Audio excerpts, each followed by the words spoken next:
Boa tarde, pessoal. Estamos aqui para mais uma aula de gramática. Essa parte vai entrar lá no edital onde fala em ortografia. Eu quero lembrar o pessoal que esse conteúdo não cai para professor nível 1. Professor nível 1, a parte de língua portuguesa é mais didática. Então vocês dão uma olhadinha lá no conteúdo, sempre fala em relação a letramento, alfabetização do aluno. O que eu vi que é mais gramática, lá que tem mais gramática é a parte de interpretação de texto. Os demais conteúdos é mais didático, tá certo? Esse daí é mais para quem vai fazer algum cargo administrativo, ou então agente de EDMIAS, motorista, que quer a parte de gramática de português. Na aula passada a gente viu sobre dígrafo, não foi isso? A gente viu que era fonologia, fonema, letra. E hoje nós iremos nos aprofundar mais um pouco sobre esse conteúdo. A gente vai ver o que é vogal. Para vocês, que pode ser que seja novidade, existem tanto as vogais quanto as semivogais. Então a gente vai ver essa diferença entre vogal, semivogal, consoante. Eu tenho certeza que vocês já sabem o que é a classificação silábica, tonicidade da sílaba, encontro vocálico e encontros consonantais. Eu trouxe até aqui algumas palavrinhas para a gente ir treinando a separação da sílaba, porque tudo isso cai em ortografia, se vocês virem lá no edital, tá certo? Então vamos lá. Classificação dos fonemas. Os fonemas eles podem ser vogais, semivogais ou consoantes. E como é que a gente sabe a diferença do que é vogal e o que é semivogal? A vogal, ela é pronunciada mais forte. E como todo mundo sabe, né, as vogais A, E, I, O e U, elas também podem ser semivogais. Como é que a gente diferencia? Toda sílaba, quando eu falo toda, é sem exceção. Toda sílaba tem vogal. Então, quando eu falo casa, eu estou falando de vogal. Por quê? Não tem nenhuma vogal junto com uma semivogal. Então aí ela simplesmente, quando vier sozinha, ela é vogal e não semivogal. E a tonicidade dela é mais forte. Outra coisa também que nós temos que prestar atenção é que as vogais, quando eu falo de maneira fluida. Eu falo não tem a interferência dos dentes, da língua e gesticulação que impeça de eu pronunciar a palavra a. Mesma coisa quando eu falo o som ele sai livremente das nossas cordas vocais. I, O, U. É diferente quando eu vou falar K. A gente sabe que aí a língua ela dá uma enroladinha na boca para que eu pronuncie o som do C junto com o som do A. Então eu vou repetir. Todas as vezes que existir uma sílaba, obrigatoriamente tem vogal. Obrigatoriamente. Se você bater o olho, se tem sílaba, pronto, aí vai ter uma vogal. Não tem como não ter vogal, porque a sílaba ela é composta essencialmente de uma vogal, que pode ser acompanhada ou não de uma consoante ou de uma semivogal. Então, como é que a gente sabe quando ela é semivogal? As semivogais, elas acompanham as vogais. Então, para que em uma palavra exista semivogal em uma sílaba, é necessário que nessa sílaba tenha primeiro, eu falo série. Aqui eu vou ver que vai ter uma vogal, porque toda sílaba tem uma vogal, e terá também uma semivogal. Por quê? Na mesma sílaba não existe duas vogais, sempre vai existir uma vogal e uma semivogal. Então, se necessariamente tem uma vogal, a outra que aparece não é vogal. É uma sílaba, tá certo? Então, as semivogais, ela tem uma pronúncia mais fraca, como eu falei aqui, série. Observa que o I, eu falo ele fraquinho. Quem tem mais força é a vogal E. E sílaba com uma vogal, assim como eu falei. Em série, ou idei, eu vou ter a vogal, letra E, e a semivogal, letra I. Feiura, mesma coisa, vou ter a letra E, que é a vogal, e a letra I, que é a semivogal. Eu acho que deu agora para diferenciar um pouquinho do que é vogal de uma semivogal. Se na palavra, se vir uma questão, que eu acho que geralmente a banca não cobra desse jeito, ele vai cobrar dentro de algum assunto específico. Falando só sobre semivogal, eles não vão cobrar. Mas caso fosse cobrar, perguntando se na palavra séria o I é vogal, vocês já saberiam que estaria errado. Ou então dissesse que existia duas vogais em uma mesma sílaba. Aí também fora de cogitação, porque tem que ter uma vogal e se vier outra acompanhado será uma semivogal, tá certo? E, I, O, U, eles serão semivogais. Nisso, quando eles aparecerem junto com outra vogal.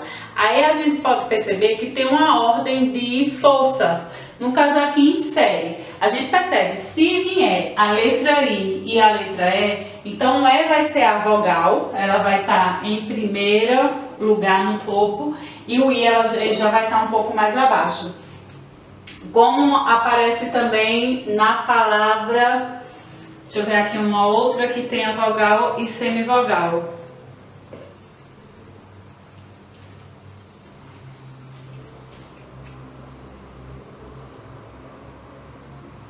Joia. Joia. Eu vou ter a vogal O e a semivogal I. Então, se for uma ordem de classificação também, o O ele está em primeiro lugar para ser vogal e o I estará no lugar mais abaixo.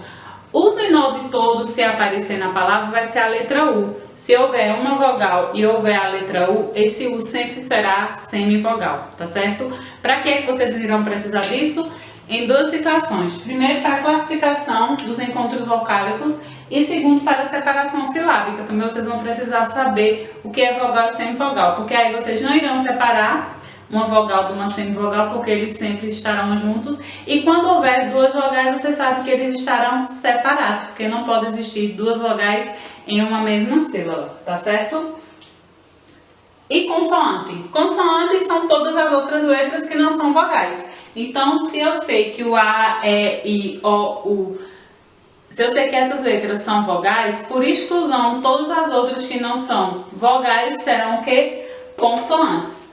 Eu só quero aqui abrir um parêntese, a letra Y, ela é uma consoante, mas ela tem o som da letra I, então ela tem um som de vogal, então ela pode aparecer aqui também no grupo das semivogais, se ela estiver junta de uma outra vogal, tá certo? O W ele tanto pode ser consoante, como em Wagner, como ele também pode ser uma vogal, ter som de vogal, como em Wilson. Nesse caso, o W vai ter o som da vogal U, tá certo? Mas os dois são consoantes. O K sempre vai ter o som de K, então ele não tem um som que se assemelhe com uma vogal, assim como a letra Y e a letra W, tá certo? Classificação silábica. O que é que nós temos aqui em classificação silábica? A quantidade de sílabas vai dizer em que grupinho essas sílabas estarão. Palavras que só têm uma sílaba, como pé, mel, tu, pá, pó, elas são consideradas monossilábicas. Mono da ideia de um, né? Então, monossilábicas quando tem só uma sílaba. Dissílabas. Monossílaba. Dissílaba é quando elas apresentam duas sílabas. Café. Aqui tem duas sílabas, né? Caju, até. Todas essas palavras possuem duas sílabas, então elas serão dissílaba, tá certo? Palavras trissílaba. Palavras que são trissílabas é porque apresentam três sílabas na palavra, como em caneca, lâmpada. Cada uma dessas tem três sílabas, então elas serão trissílaba. E polissílaba são palavras que possuem mais de três sílabas, de 4 sílabas em diante, como em madrugada, tá certo? Agora, quanto à tonicidade. A tonicidade a gente vai ver qual é a sílaba mais forte dessa palavra. Quando a sílaba mais forte for a última, caju, como é que eu sei isso? Chamando. Como se fosse eu estivesse chamando uma pessoa. Quando eu chamo uma pessoa, essa sílaba que demora mais eu chamando, então ela vai ser a sílaba tônica. Se eu chamar caju, então a sílaba que demora mais, o ju. Qual é a sílaba tônica? Ju. Cipó, quando eu falo cipó, chamando como se fosse uma pessoa, o que demora mais é o quê? É o pó. Então, a sílaba tônica, pó. Se a sílaba tônica, que é a mais forte da palavra, as outras são consideradas sílabas átonas. Certo? Quando eu chamo a palavra e a sílaba tônica, a mais forte for a última, eu digo que essa palavra ela é oxítona, porque a última sílaba dela é a mais forte. Quando ela for paroxítona, significa que vai ser a penúltima. Então, a segunda de trás para frente, né? Última, penúltima. Última, penúltima. Última, penúltima. Então, quando a penúltima sílaba for a mais forte, eu vou dizer que ela é paroxítona. Vou chamar como se eu estivesse chamando uma pessoa. Panela, quem demora mais, o né. Então, a sílaba tônica, né. Pólen, quem demora mais, o pó. Então, a sílaba tônica, pó. Tórax, quem demora mais, o tó. Então, a sílaba tônica, tó. Todos eles aqui, ó, são a penúltima sílaba é a mais forte. Tá certo? E a proparoxítona? A proparoxítona é quando a antepenúltima sílaba é a mais forte, é a mais tônica. E as demais são átonas. Como em lâmpada, sílaba. Se eu for contar de trás para frente, então, última, penúltima, antepenúltima.